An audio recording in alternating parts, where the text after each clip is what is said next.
Hi, we're going to go over the quiz and we're going to start with question number one. And if we look at question number one, it tells you that you essentially have 12 grams of sulfur dioxide in excess oxygen gas. How many grams of sulfur trioxide will be produced? And so one of the more common mistakes I saw students making was that they were actually converting to oxygen gas, but that's not what the question is actually asking about. It's just telling you that it's reacting with excess oxygen gas.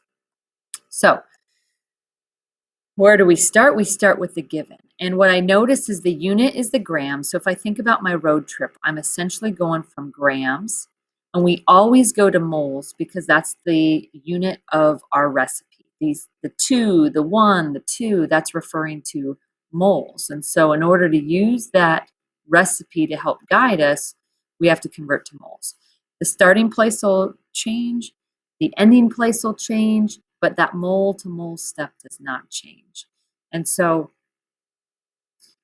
in this case, we're starting with our 12 grams of sulfur dioxide.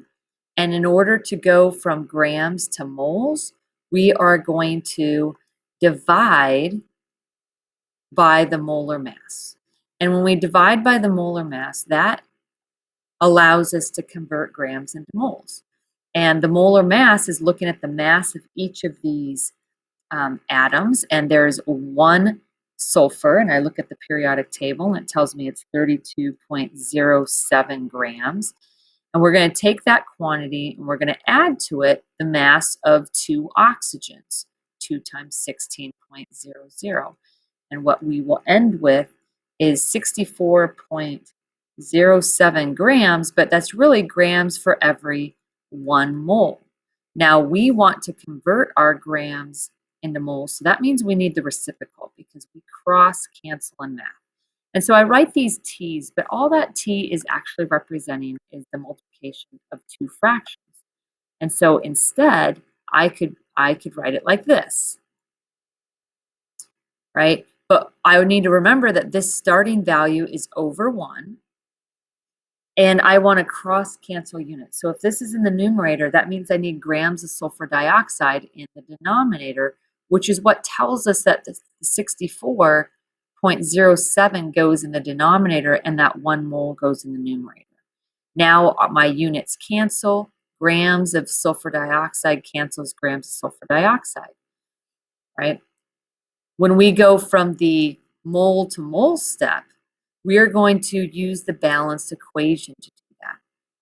I have now converted into a unit that relates to this balanced equation. So this was another mistake. People were writing 1 over 2, 2 over 1, but what really guides what those numbers are in this next step is the coefficients on the thing that you are starting with, and you're comparing it to the thing that they asked you to solve for. And I look at the coefficients on these, and I have a 2 and I have a 2. So you can't go wrong here, 2 over 2 or 2 over 2. But what if it's not a 1-to-1 ratio or a 2 over 2 ratio? Whatever this is up here is what must go down here. So up here, I have moles of sulfur dioxide because this is a molar mass. Whatever this is the mass of, this is what you're referencing moles of.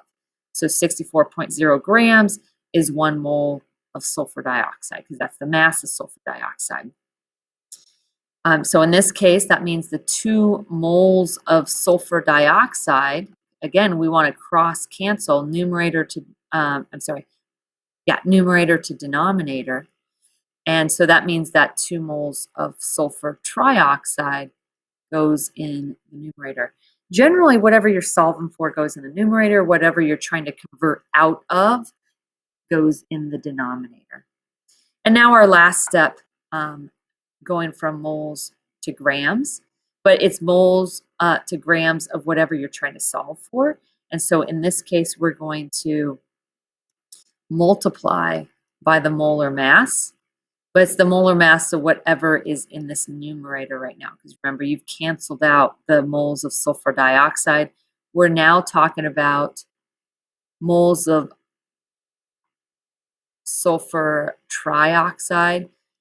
Now, another mistake I saw often is people would put 1 mole of sulfur trioxide down here, but they would actually give me the molar mass of 2 moles worth of sulfur trioxide because they're trying to incorporate the 2. That 2 has been incorporated in this red step right here. So you're done incorporating the 2. I want to know what the mass of 1 mole of sulfur trioxide is, and that is, basically it's going to be the mass of the sulfur dioxide, but I have to add another oxygen in, which is what gives us that 80.07 grams per 1 mole of sulfur trioxide, while that 64 is per mole of sulfur dioxide. So now I have my 80.07 grams, and I have everything set up correctly. Now it's a matter of just calculating it. And this was a mistake. I had some people that would have it converted correctly, all the setup, and then their answer was incorrect. But again, this is the multiplication of fractions. So I basically have a numerator at 12 times 1 times 2 times 80.07, right? Which simplifies to 3,843. We only get 3 sig figs, so 3,840, right? And then I'm just taking the denominator. I have 1 times 64.07 times 2 times 1, and I get 128. But in chemistry, we like to simplify. So I'm going to divide that 3,840 by that 128.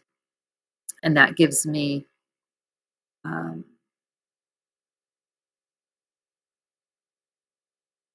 I made a mistake somewhere. 1 second. Where did my mistake? 12 times 2 times 80. That's for 7. Oh, okay. That top number, sorry. That top number is not 3840. It is 1921. There we go.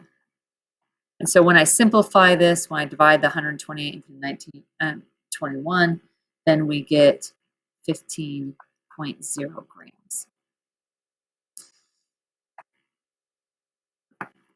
All right, so when we look at the second question, what I'll notice is that they gave me 42 grams of aluminum, right? We're told we have 42 grams of aluminum and we have 65 liters of oxygen gas. And the question is, how many grams of aluminum oxide will be produced? So whenever they ask for an amount of product and they give you the amount of both reactants or multiple reactants, that's a limiting reactant problem. And you don't know what's limiting how much product can be made. That's our s'more scenario. Is it the graham crackers or the marshmallows limiting how many s'mores? So it means you have to do 2 times the work. You're doing 2 problems. You don't integrate the problems. It's just doing what we did in step 1, but we're doing it twice. And so in this first one, if we look at the aluminum, right, we're starting with 42 grams of aluminum, and we're going to go through those series